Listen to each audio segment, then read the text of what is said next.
So if you guys are ready, let's get cooking. The first recipe is our scrambled egg cups. Now for this recipe you need 1 cup of cheese, 12 eggs or a dozen eggs, and 1 cup of ham. Now I didn't have ham, so I had to use sausage, which works out just fine. It's all pre-cooked, ready to go. And then a little bit of salt and pepper to taste. Now you're going to crack all 12 eggs into the bowl, whisk them all together. Then you're going to add a little bit of salt and a little bit of pepper on top, and then go ahead and add your ham or your sausage, mix it up a little bit, and you're ready to go. Now I'm using a 1/4 measuring cup to just dump it right into a mini muffin pan. Next, go ahead and just sprinkle your favorite cheese on top. Preheat your oven to 350 degrees. Put the muffin tin right into it. You're going to cook this for about 20 minutes. When it's all done, they'll be a little bit poofy, which I like that word, poofy.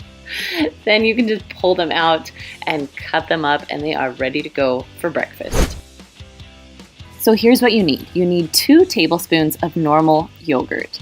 Then I like to add sweetened condensed milk, so I'm adding 14 ounces of sweetened condensed milk. You don't have to add this. You can just do yogurt and milk if you want, but it gives it a little more flavor.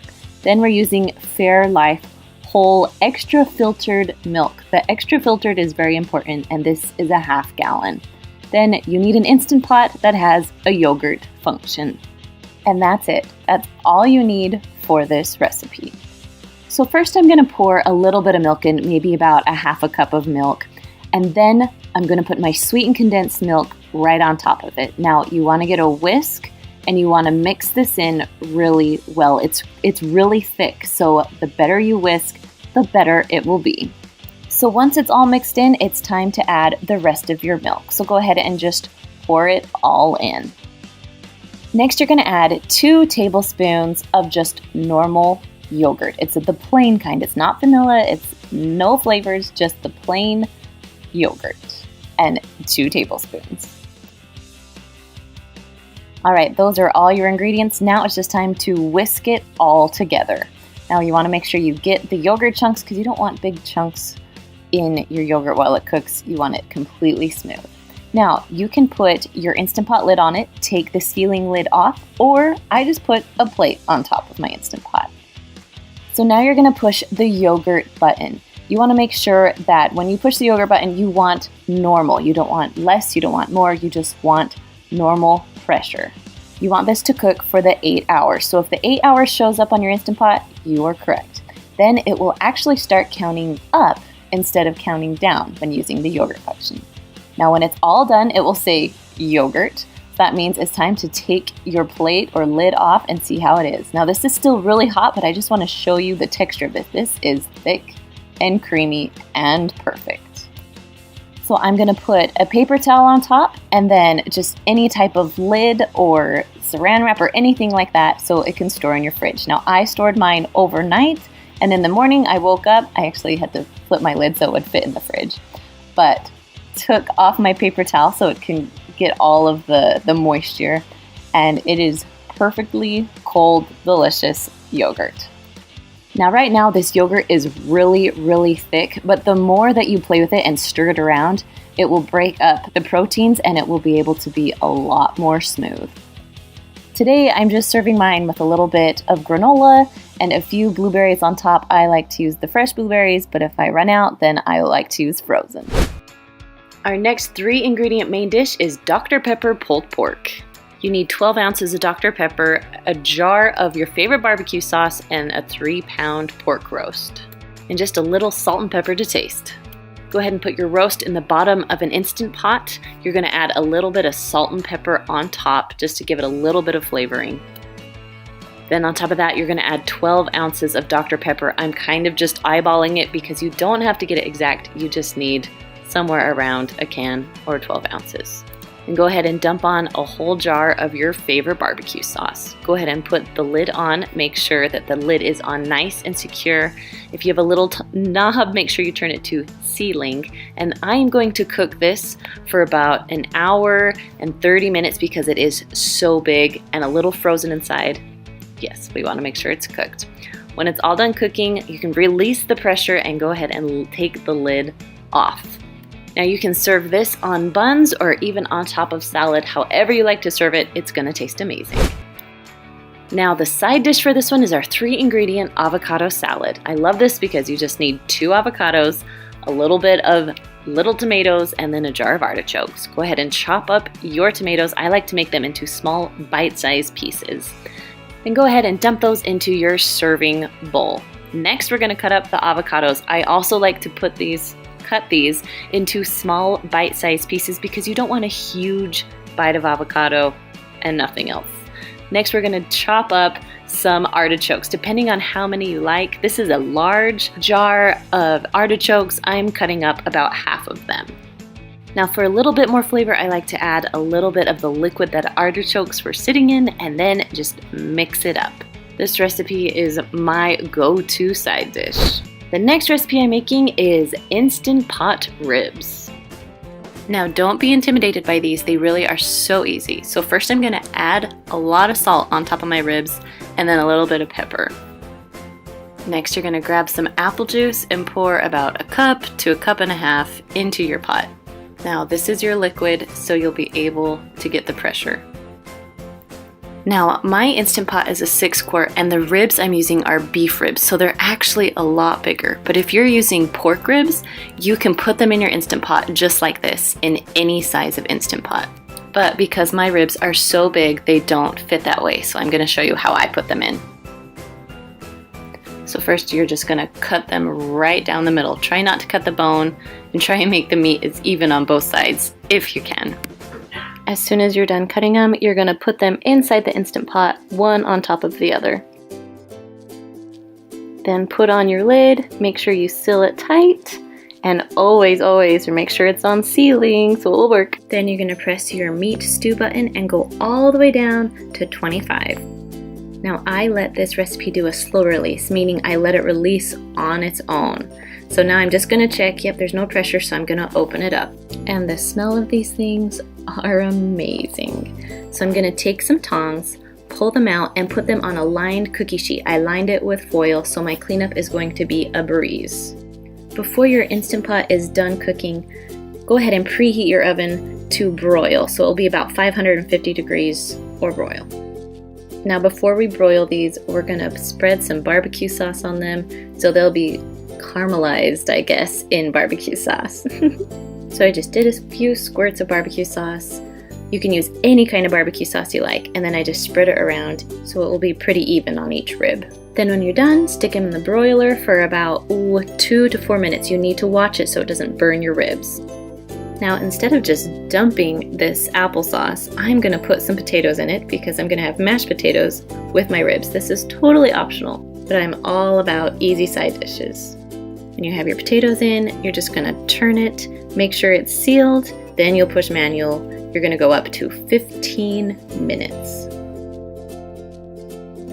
While those are cooking, my ribs are done and they look amazing. And the side dish for this recipe is my Instant Pot corn. Next, we're gonna jump right into the corn. Now I have a slow cooker recipe for this, but today I'm making it right into the Instant Pot. Now, if you've never made corn in the Instant Pot, now's the time to do it. You don't have to watch it, you don't have to wait for it. So I took 1 cup of water and I threw 4 ears of corn on. You could add probably 1 more in a 6-quart Instant Pot. Now if you're using a 3-quart one, go ahead and split the corn in half. If you're using an 8-quart, you can add more corn if you want. All right, we're gonna close the lid and put it on sealing. And now for my favorite part, because it really doesn't take a lot of time, I'm gonna push manual and go all the way down to 5 minutes. Now, once it's done, I do a quick release so I can eat my corn faster. But if you do need to wait a little bit, it is fine just to sit in the Instant Pot until dinner is ready. So I take my lid off and my corn is perfectly done. The next main dish is barbecue salmon. You're first going to start by lining a pan or cookie sheet with foil. It makes it a whole lot easier to clean up. Then you're going to add your salmon onto the foil, skin side down. Add a little bit of salt and pepper onto your salmon and let it sit there for about 10 minutes or so. Next, you're going to pour on your favorite barbecue sauce. Then make sure you spread it around so it's covering the salmon pretty evenly. Now you're going to take your salmon, make sure your oven is preheated to 400 degrees, and you're going to cook it for about 20 to 30 minutes depending on how thick your salmon is. When it's done, it will smell amazing and the barbecue sauce will be like a delicious glaze on top. Now just a quick note, I would suggest getting fresh salmon from the deli, not frozen. Frozen just does not taste very good. I'll just be honest with you. Now the side dish to go along with the salmon is our honey roasted carrots. You're gonna need some olive oil, carrots, obviously, a little bit of salt and pepper, and some honey. Now I love to use these bagged carrots because I usually mix everything in this bag, but my 3-year-old got to it first and got a little whole, so now I'm gonna mix it all together in a Ziploc bag for you. Next, you're gonna pour about 3 tablespoons of olive oil onto your carrots. Go ahead and zip up the bag with a little bit of air, but not a ton of air, and you're going to mix that olive oil around so it will cover every single carrot. Then go ahead and dump your carrots onto a cookie sheet. Now I usually like to take that same bag and kind of just spread them around. You don't want carrots on top of each other when they cook.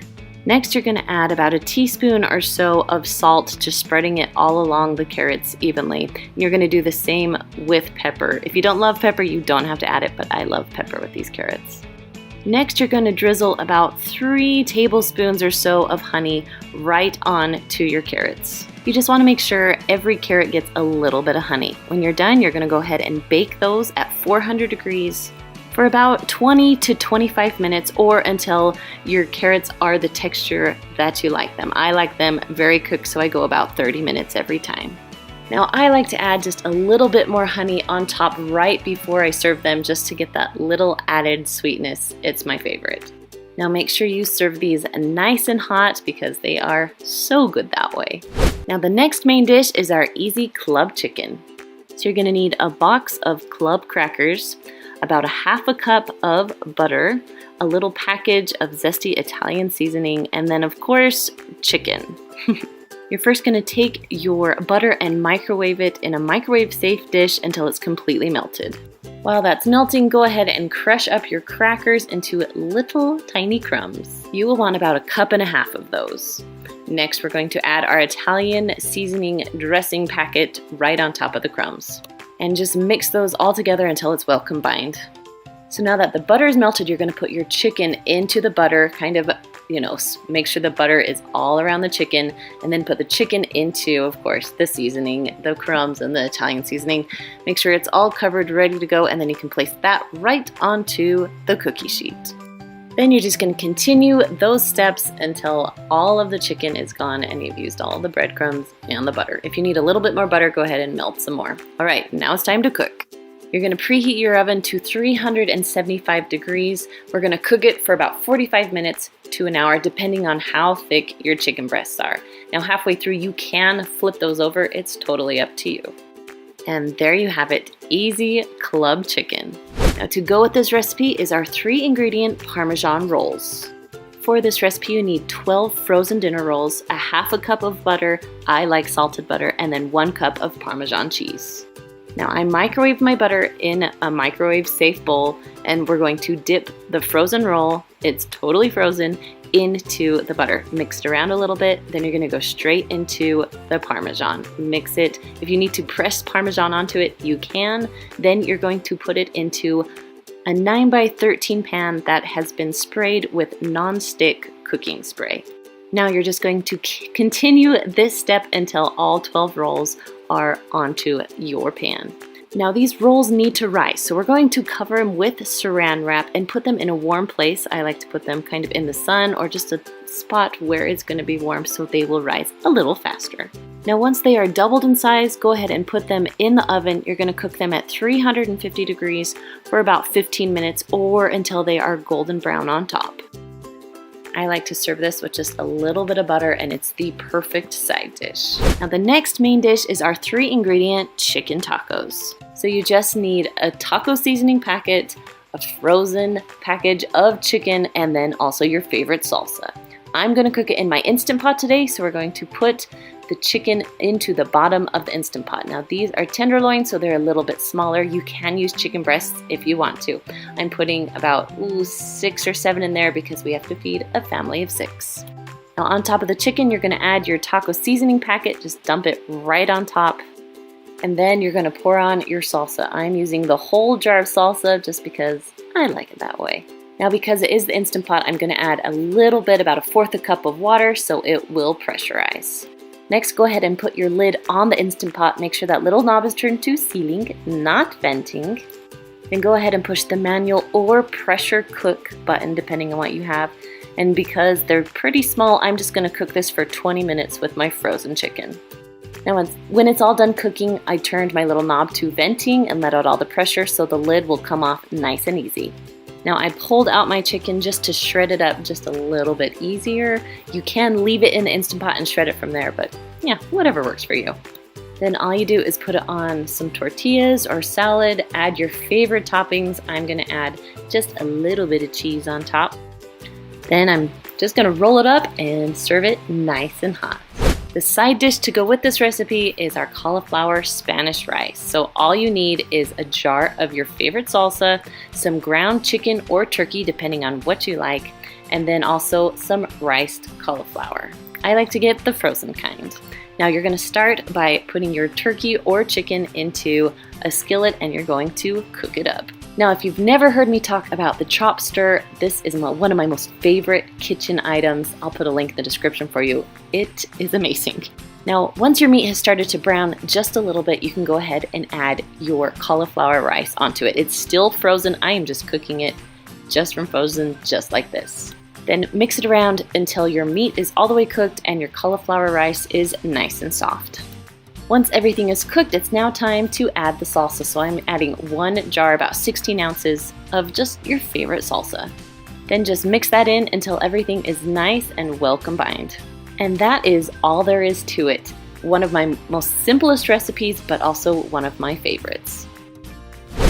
The next recipe is sweet and tangy meatballs. You can make this in your Instant Pot or slow cooker. We're gonna do the Instant Pot today. So you're gonna take a package of frozen meatballs and pour it into the bottom of your Instant Pot. Next, you're gonna add a can of chili sauce and about 1/2 jar of your favorite grape jelly. That's all there is to this. Now I am gonna pour a little bit of water in my chili sauce and get the sides just to give it a little more liquid and to get the sides of the chili sauce. Go ahead and put your lid on, make sure the little knob is turned to sealing. Then you're gonna push the pressure cook button and meatballs only cook for 7 minutes. Once it beeps, you can just walk away.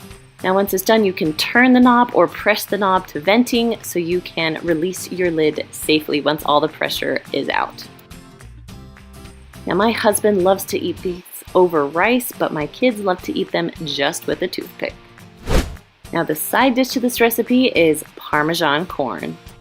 For this recipe, you need a package of ranch dressing, 1/2 cup of Parmesan, shredded Parmesan, 2 tablespoons of butter, and then 3 cups of either frozen corn or fresh corn. Now to make my life a little easier, I am using frozen corn today, so I'm just gonna add 3 cups into a microwave safe bowl. Now my packaging said to add a little bit of water and microwave it for about 5 minutes until the corn is cooked through. So do what the package tells you to do.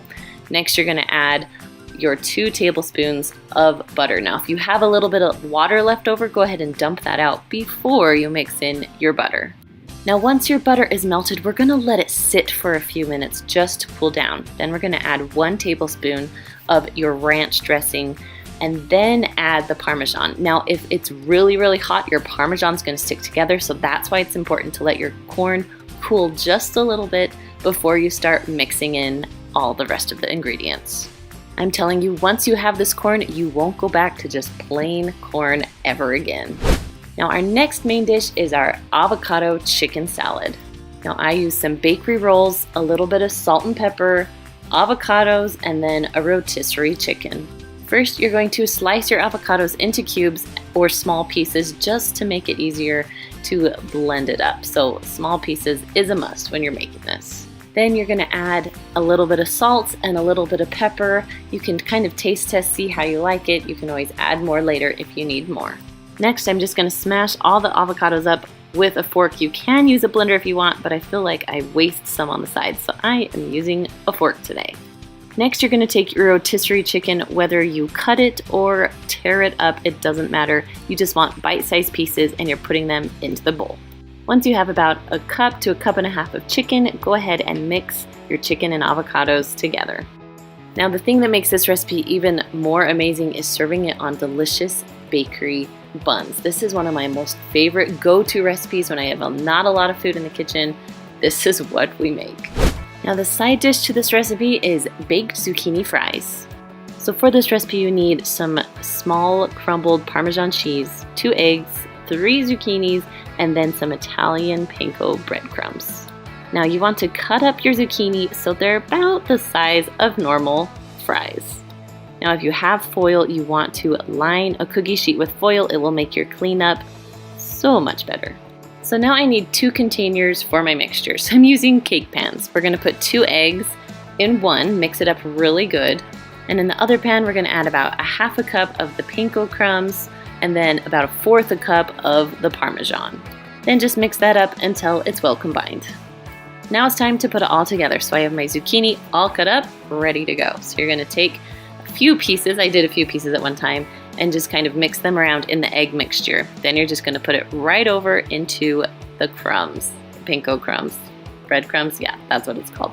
The panko and Parmesan, and then just put it right onto your cookie sheet. Then just do the same thing with all of the zucchini. And when you are all done, it is time to bake. So we are going to preheat the oven to 425 degrees. We are going to cook these for about 10 to 12 minutes until they are nice and baked. After the 10 to 12 minutes, go ahead and open it up. You're going to flip over the fries as carefully as possible, not to burn yourself, please. And then you're going to close the oven and we're going to cook them for about another 10 to 12 minutes. Then when they are all the way done, just pull them out. They should be nice and browned and they're kind of crispy, just like fries. Your kids won't even know that these are zucchini. The next recipe is our man-catching chicken, which is so funny, but you're gonna need some chicken. You're gonna need 3/4 cup of maple syrup, a half cup of Dijon mustard, and about a tablespoon of red wine vinegar. Now you're gonna make the sauce first, so you want about half a cup of Dijon mustard. I highly suggest Dijon and not just plain yellow mustard. It just gives it a better taste. The next ingredient is maple syrup. So you're gonna use 3/4 cup of maple syrup and just put it right on top of your mustard. Then you just need about 1 tablespoon of your red wine vinegar. Whisk that all together until it's well combined, and then we are ready to put it on the chicken. I took a 9x13 pan and just lined up my chicken. Then I just poured on my delicious mixture. Go ahead and preheat your oven to 425 degrees. Now because my chicken is thick, I'm gonna cook about 15 minutes, then flip it over and cook another 15 minutes. If you have thick chicken, I would cook it for 20 minutes and then flip it for another 20 minutes. Now once your chicken is all the way done, go ahead and pull it out. Now after I plate the chicken, I also like to pour a little bit of the sauce on top. Now the perfect side dish for this recipe is Instant Pot green beans. All right, next recipe, we're going to make some beans. So I have 2 tablespoons of butter, 1 cup of water, 1 pound of green beans, and then on top of the green beans, I'm gonna add just a little bit, like a teaspoon of garlic. And go ahead and put your lid on, make sure it's all the way tight. You're gonna turn it again to sealing so it will pressurize, and you're gonna go all the way down to 5 minutes. Now I cook mine for 5 and they're really well done. You can even do 2 minutes and they'll still be good. Now when it shows the L, that means that the timer is done and you're ready to let the steam out. So that's called a quick release. So I turn the little knob. Once all the pressure is out, my lid will come off and my beans are ready to go. So all I have to do is mix them around a little bit. Now one of my favorite things is when the garlic pressurizes, it kind of pressurizes the garlic flavor into all of the beans. It's one of my most favorite things to make. So these beans are done and we are all ready to serve. So I like to serve them in just a serving dish, individual bowls, however you like to do it. Next recipe is our pepperoni pizza rolls. Now all you're gonna need is mozzarella cheese, some pizza crust, and some pizza sauce. I'm gonna start by rolling out my dough and spreading it out a little bit because we need to make rolls here. So we need to spread it out pretty thin so it will cook evenly. Now just to give it a little bit more flavor, I'm adding a little bit of garlic salt and just a little bit of Italian seasoning on top of the pizza crust. Next, I'm gonna add about a cup to a cup and a half of mozzarella cheese. Then you wanna make sure that you spread the cheese all around pretty evenly. Okay, now it's time to make our pizza rolls, so we have to carefully roll the dough with the cheese inside of it. Now, there are ends here. I'm gonna cut off both ends, but I am still gonna use those because they will work just fine. Okay, next you're gonna cut about 1-inch pieces or rolls and then just carefully place them on a cookie sheet. I would also suggest spraying your cookie sheet with cooking spray just so they will come off a little easier. Now, once you're all done making them, go ahead and take the pan. You're gonna cook it in your oven at 425 degrees for about 10 to 12 minutes. Now, when they're all done, they should be nice and golden brown on top. And the best part is just dipping them in your favorite marinara sauce. Now, the perfect side dish for this is our simple green salad. So all you need is some chopped romaine salad, a really good poppy seed dressing, I love Panera's, and then just a can of mandarin oranges. Now I like to make this with individual servings, so I add my salad, added some dressing, and then on top you're just gonna add a little bit of mandarin oranges. I love that you can throw it together in literally a matter of minutes. All right, you guys, if you love this video, make sure to give it a big thumbs up and comment down below what is your favorite recipe that you've made from Six Sisters. And I will see you guys next week. Bye.